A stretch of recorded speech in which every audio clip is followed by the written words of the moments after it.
said to Janet, you might want to smile a bit. I called him a smarter. She's driving, she's intense. Oh, it's so nice to be up in some warm weather. We've had 4 weeks of pretty changeable conditions. Not that cold, but just wet, and yeah, it's been some pretty shocking days, but there's been some lovely ones, but certainly not the majority of them. It's been a very wet period, given that you know, we're supposed to be in a dry spell during winter, and the whole east coast, in fact the whole of the country is feeling it. We're looking for a little bit more warmer weather as we head north, and having crossed the border into Queensland is a big moment for us. So we're up here on the Gold Coast, and it's always good to have good friends, and we've had a taxi driver for the last couple of days. The meter is ticking on his Uber. Our good mate Ting, my sister, organised this. Oh, she didn't organise it. How are you, mate? Huh? What? You alright?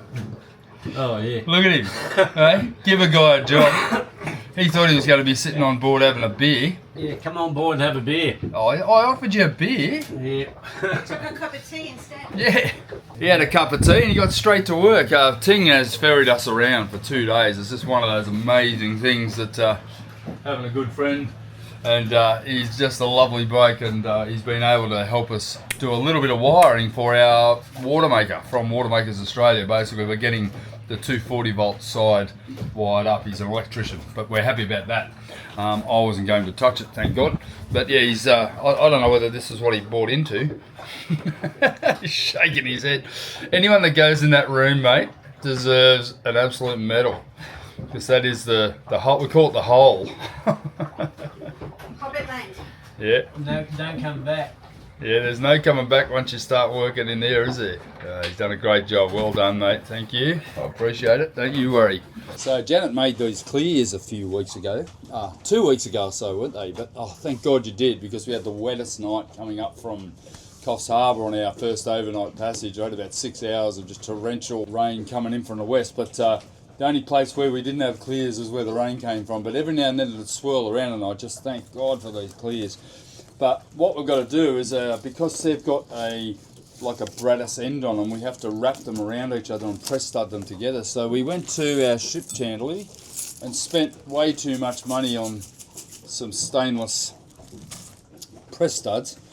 And of course you've got to bang them together. And the way that you do that is you get the male part, which is like a little press stud like this. And that has to be banged into place. First you've got to have your hole, so you either punch a hole or drill a hole in the clear, place that one through, and then have the corresponding part, of which I've already stuffed up a couple, because I'm going to show you something here. That is the installation tool, and if you notice, I've got pretty big fingers and big hands. As you'll all know, I've got big hands, but my thumb is about as big as the tool, and when you slam that with a hammer, well, guess what?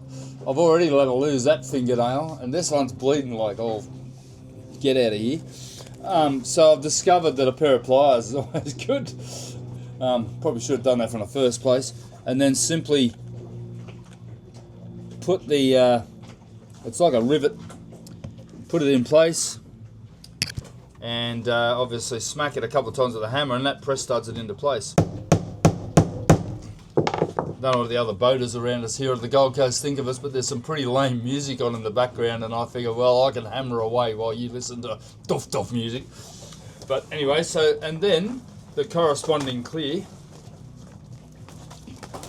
will clip into place, hopefully. Oh, sometimes they don't exactly clip straight away, because you just need to give them a little bit more of a whack, and as is the case with this. But they will clip in, and then it'll stop the wind from separating it, because while we're coming up the coast, the wind was still coming through. But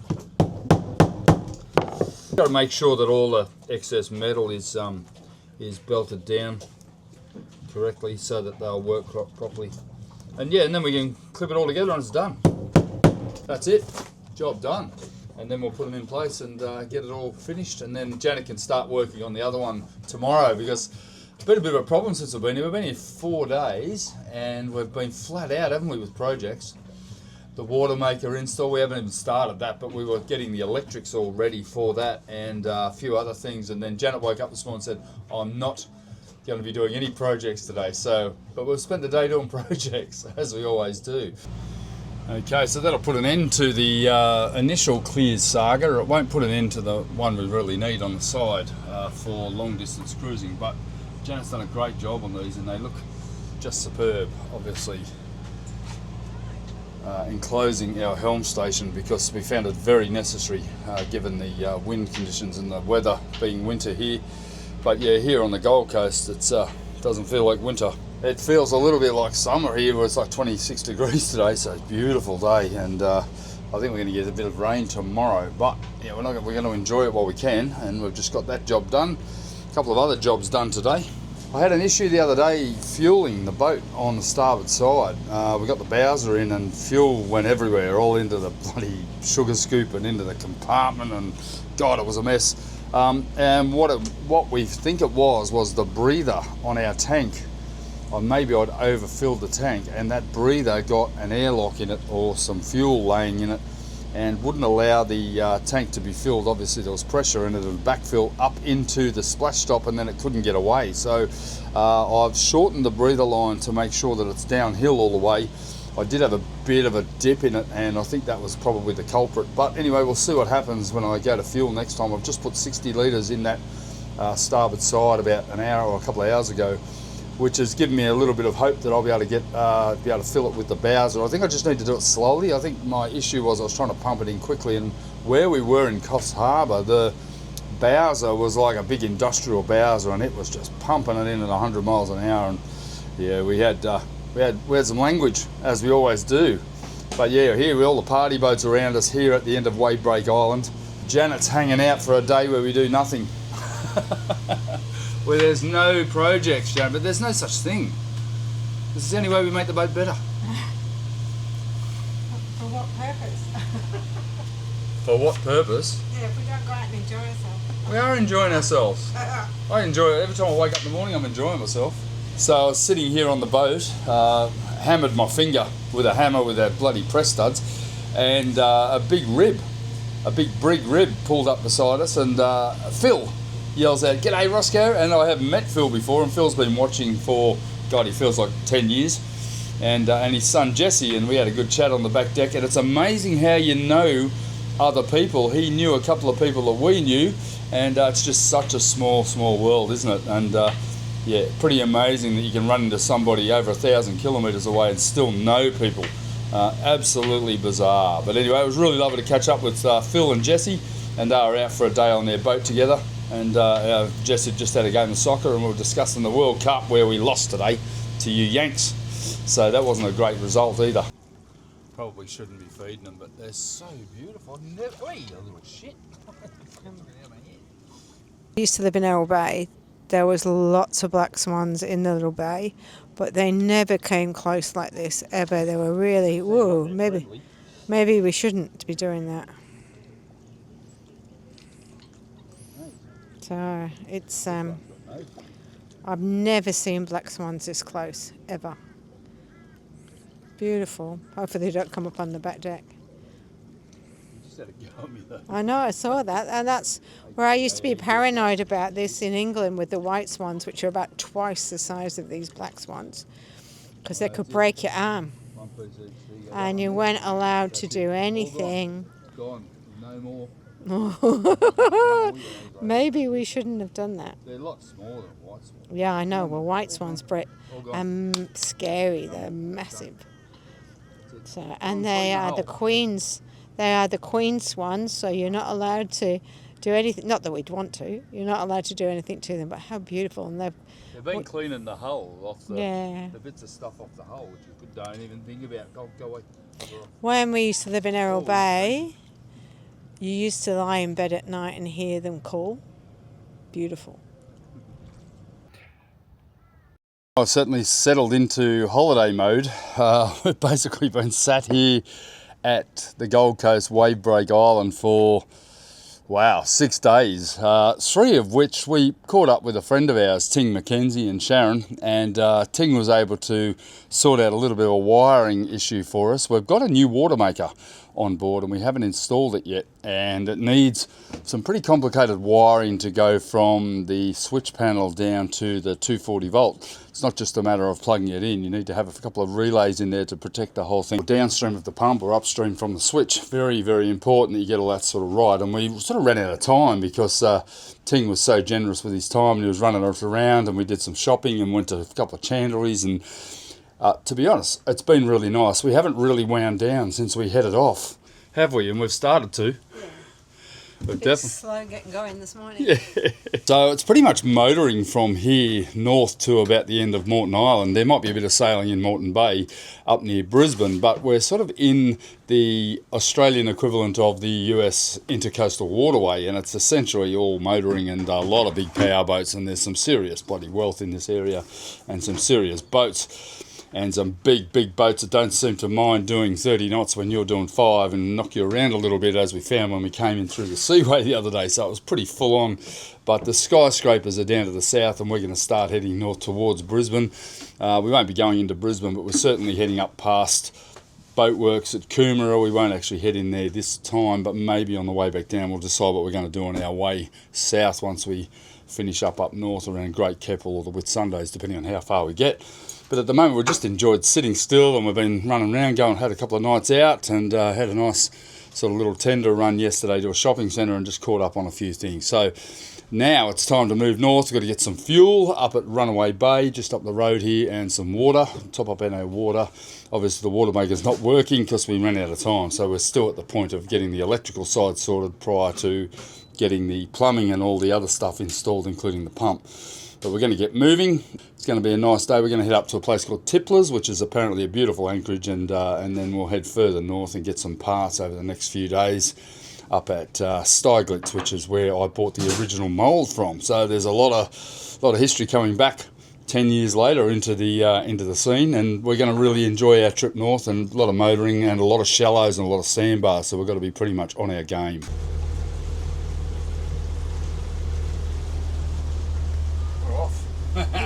We're off.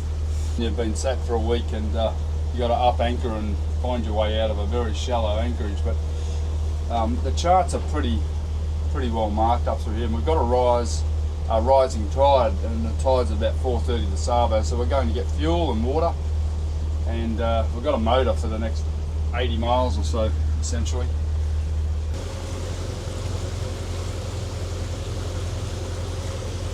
So we're leaving the Gold Coast centre, I guess, and heading up the coast on the inside. So I quite enjoyed it here.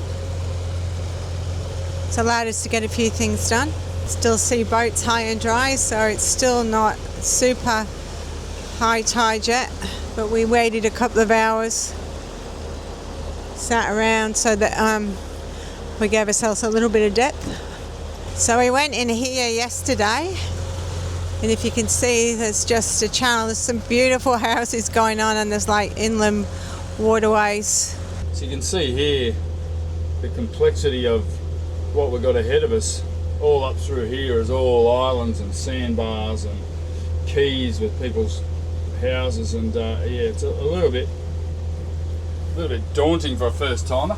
We'll make our way up to the marina and get some fuel and water. We probably don't need a lot of fuel. I put a bit in the other day, but we may as well top up because we're not sure when our next fuel is.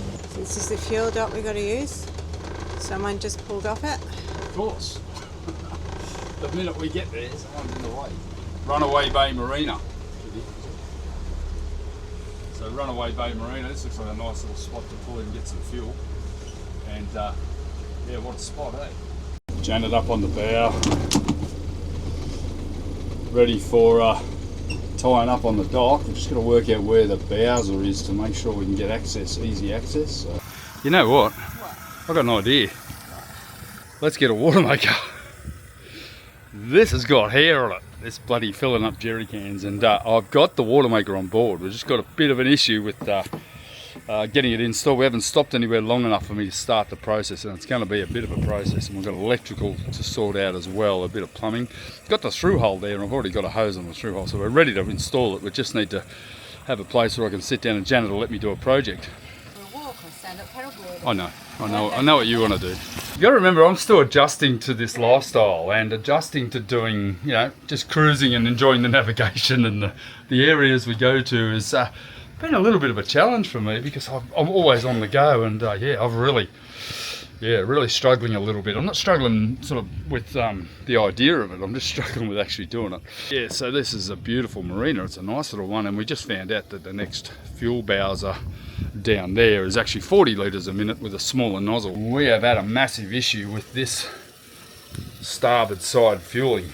For some reason it's backing up, and I thought it was the breather line, and it was better today than it has been because up until now we've had basically near on impossible to get fuel in with a commercial or an industrial bowser. But you know, I'm going to work on it, but I think the smaller bowsers are the key, but you just can't get that everywhere. They're not everywhere, they're only in certain places that have smaller boats. But anyway, we're working on that. It's time for us to go and pay the bill. Over $400 worth of diesel we've used since we left Coffs Harbour, and that's we're up to about $1,000 over 6 weeks. So I think that's pretty reasonable.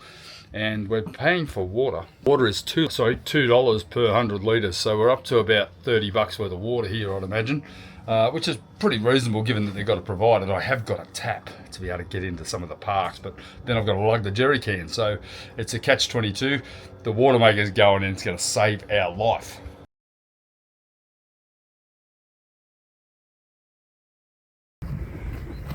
Well done. That's that. Oh yeah, ready to go. All fueled up. Got a couple of ice creams for Janet. She likes her ice cream. Oh, the things you learned, like Runaway Bay Marina, pump number 5. That is going in the logbook because I'm going to remember that. Pump number 5's got a 1-inch diameter nozzle, not a 40mm nozzle, and that's going to solve a lot of my problems, I think. Well, I hope it does anyway. Anyway, we're off, and we're heading north to Tipler's, and I'm a little bit more relaxed now. I've got all that underway, and Janet's worked like a banshee, haven't you? Always do. Worked hard. She works hard, this woman. Which way are you going? I'm just going up river.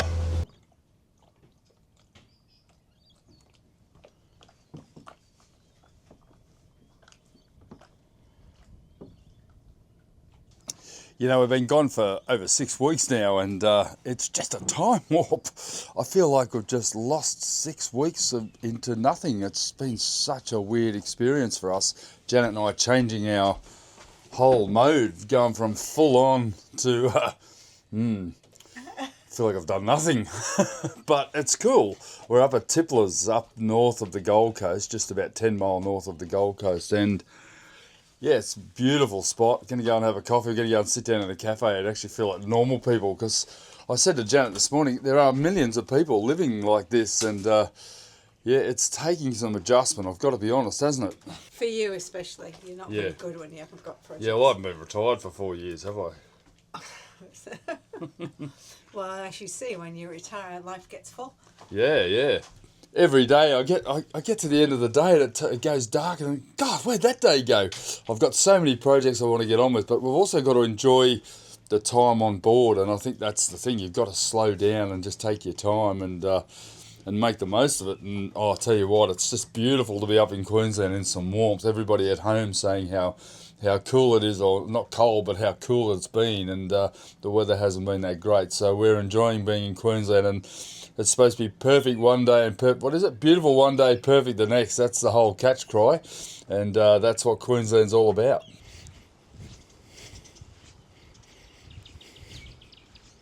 Very serious side to cruising, and that is having a little bit of alone time. And Janet and I are very independent people, but also together as much as we are independent. And we've just had a nice conversation with David off Voodoo, which is a 14.5 metre shonning waterline cat, and we just sat down and had a coffee with him, and he was talking about how his wife is joining him later on. He's doing a lot of solo sailing.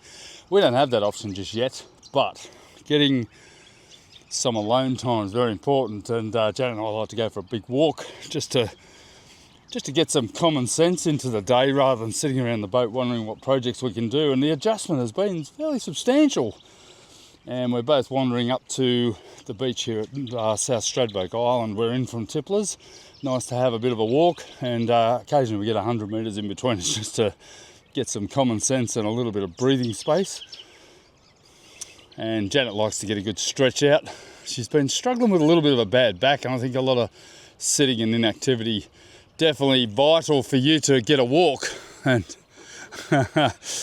nice to get onto some soft sand where we're pushing the hips a little bit. It's been an interesting 6 weeks. We've basically had to adapt to going from full bore to nothing, and our life has changed radically. Got to say, it's pretty bloody nice, but still adjustment is required, and our day-to-day is very different to how it used to be. So we're happy.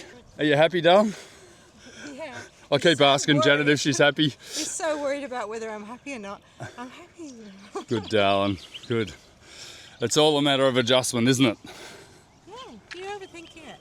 Oh, I probably am. You're overthinking it. You go from working full bore and, just pushing yourself to living on a boat. It's a very different lifestyle, but I've got a lot of projects in plan, and we're sort of writing them down and scheduling stuff. Like last night I cleaned out the grey water system and underneath our shower, and yeah, it was pretty hideous. It was a manky situation, and I realised I should be doing that every week as a minimum, and it was a wretch scene cleaning out that grey water. It's worse than, well, it's not worse than black water, but it's pretty bad, and you do need to get on top of that, and that's part and parcel of living on a boat that I perhaps have neglected over the last couple of weeks because I've been dealing with weather and weather holds and stuff like that. But anyway, we're in a nicer place now. We can sort of get onto those jobs.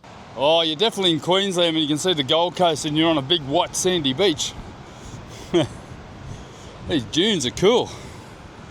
I like being here in winter because I'm looking at the sand dunes and walking through it thinking, it's winter, less snake activity. Yeah. Oh, there's still probably snakes. Yeah, but they're not moving around like they would. Yeah. At home in summer, we get the snakes in the sand dunes, right? Yeah, definitely. Yeah, especially here in the winter months, hopefully a little bit quieter. Stunning beach. There's a yacht right out there, fully set up and sailing up the coast. You could just sail this coast, but we've chosen the inland route purely because we just want to check it out. We want to get to know our area here, and we may even bypass this on the way back, but it's unlikely because it's a little bit of a safe haven and a nice place to sort of hang out. This is Queensland. Stradbroke Island, surf. Now, if I was keen, but there's quite a bit of longshore current running along this, so you'd have to watch yourself if you went out for a swim. You wouldn't be going in deep because there's quite a lot of rips along this beach, very big. It's about a 20-mile long island, so you've got a substantial amount of sandbars and rips along here. But, be all right for a quick dip up to about waist deep, but any deeper than that, you might get dragged along a little bit. Gold Coast in the distance back there. We've arrived. And we seem to have found our people. We're having chats with a lot of people that are on boats, and that's just fantastic. And the knowledge that's coming along with that is just, it's so invaluable. We sat down with Dave this morning talking about further anchorages and good places to get fuel, and yeah, we're really enjoying that side of it. To be honest, it's good to get that social hit, because when you're on a boat together, it's a little bit insular. We're finding that. But that's cool. That's what it's all about. This woman is in her element on a windy beach. When she was growing up on the northwest coast of England on Walney Island, she used to go for walks 45 degrees into the wind. She's like her dad. Dad used to stroll along the beach in the wind and play golf on links courses. Dad never strolled. Your dad? Hey.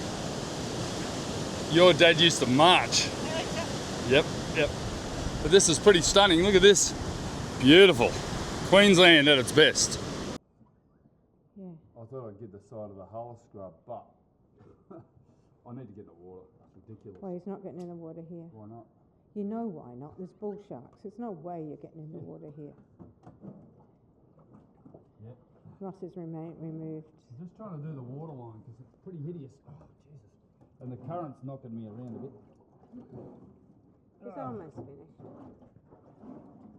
Just can't keep my shirt down. Look at my fucking wet. Well, we're filming now, so... I've been doing a lot of sitting, and they're starting to form some little barnacles. I'm trying to get them off least along the waterline. I can't get in the water because there's apparently a lot of bull sharks around here, and I don't really want to risk it. Well, you can't see through the water. If I had so scuba it's gear, I might do it. But No it's too, way. It's not deep enough. It's more exciting filming you when cleaning the windows, because that's pretty exciting, because I've been looking at the windows, wondering the windows, if the windows are ever going to get cleaned. I haven't done them, obviously. So they've all been. I was using window cleaner, but it's no good. I've gone back to soap and water, so that they look a bit better. The thing is, they look worse at night on the inside. But at the moment, they look okay. That one's a bit streaky because Ross decided he needed my help. Anyway, this is really exciting stuff, cleaning windows and cleaning the side of the boat. But that's part of owning the boat and, yeah, keeping it looking clean, I guess.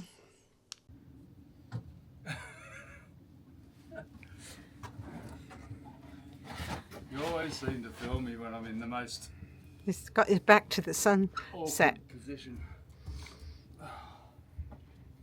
That was a bit of a mission. So I've cleaned the waterline of the boat, and I've just cleaned up all the diesel that I had all over the side of the boat, which was just ridiculous. Hopefully it's a little bit cleaner. Is the mic on? No. So, and here I am in the dark, cleaned out the tender because there's so much crap in here from me cleaning the bottom of the boat. My knees are shot. There's no fun. Oh, This is did fun. you? No, I'm having fun. No, you're not. You've been I'm cursing all afternoon. No, I'm having so much fun. I need cosmetic surgery to take the smile off my face. Anyway, We're back to square one. beautiful sunset. Yeah. Oh, it was. Ross missed it tonight. Stunning. I missed it because I was cleaning the side of the boat. Yeah, well, that's part of it.